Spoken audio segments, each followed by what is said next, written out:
Podcasters love regular listeners, and regular listeners love their podcasts. Dependability on both sides has been a driving and differentiating factor for podcasting. But is that still a good thing?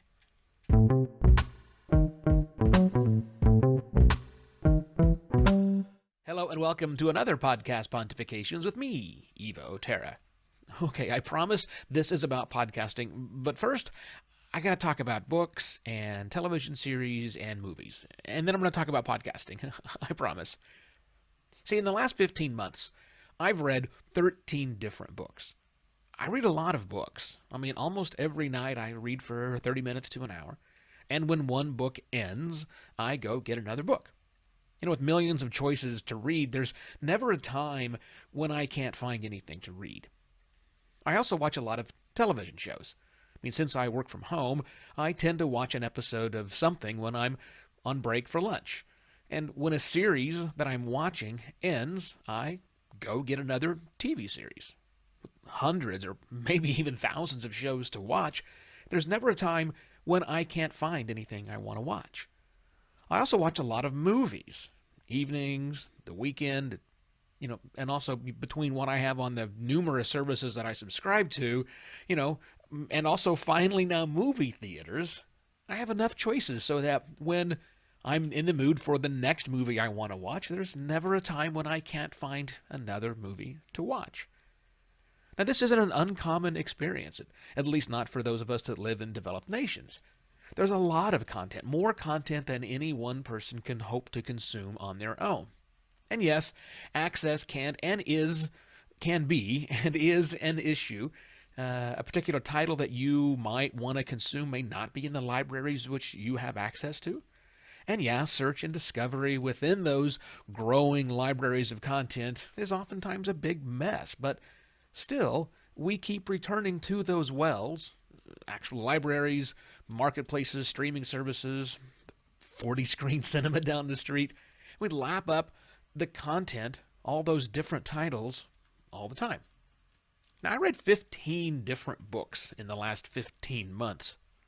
Netflix says I watched 22 different series and 16 different movies. And Netflix is just one of the 5 subservices I've subscribed to. And if that sounds like a lot to you, it's really not all that different from the average. But it's a lot more different. But it's a lot more consuming of titles than we see in podcasting. Why is that? I have a hypothesis. Every year, Edison Research puts out their Infinite Dial report. One of the data points presented in that report is the number of podcasts listened to by the people in the last week. Now, that number is right around 8 or 5, depending on how you want to count. And how you count's not important to this particular thing I'm trying to get to, so I'm just going to skip past it and not make you do any of the math.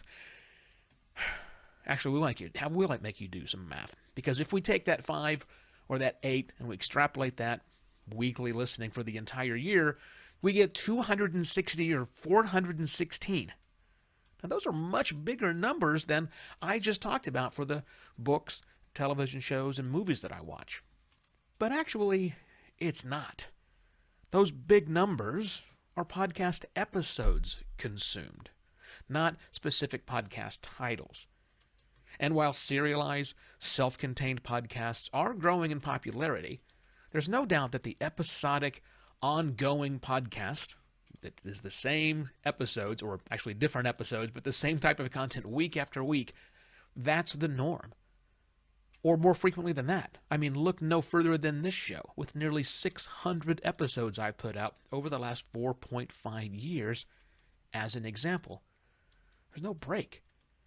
It's generally accepted that you can count the number of podcasts the average person is actively listening to on one hand. And if most of those podcasts are episodic and ongoing, then there isn't really much room for them to listen to anything else. Episodic podcasts don't have the terminal nature of books, television series, or movies. They don't have a finite end point at which the listeners now have reached the conclusion of the show, or the viewers have reached the conclusion of their show, and are then forced to hunt for something else to fill their time. No, not in podcasting. In podcasting, they just keep going. The shows just keep going for months on end or years on end. And yeah, sure, many listeners are going to grow bored and drop out. Some are just going to dip in and out when they get what they need and they move on. But a lot won't. A lot will hang out and keep consuming that content, inhibiting their ability to find and discover new content because they don't really have the room for the new content. The churn rate is something businesses try to keep low. Podcasters too, for obvious reasons. I mean, we want to keep our listeners. We want to grow our listener base. If we can give our people what they need with our show, and then keep giving them that content so that they never have to leave us and go find something else, why not lock them in place? Now, if there's a point to this notion that would not leave my brain last night, so you get to deal with it today. Sorry about that. It's this.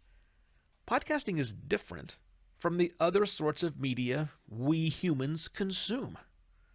The other forms, they've all adapted to provide their consumers a get this and then get this when you're done content fountain.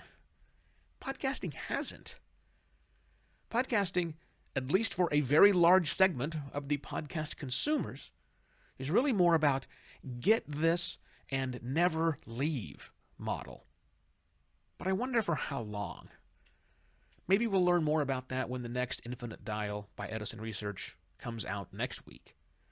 And maybe that will show us some of the shifts in behavior consumers are having right now, which might cause us, the creators of that content, to also shift our assumptions and our behaviors as well. With that, I shall be back directly with yet another podcast, Pontifications. Cheers.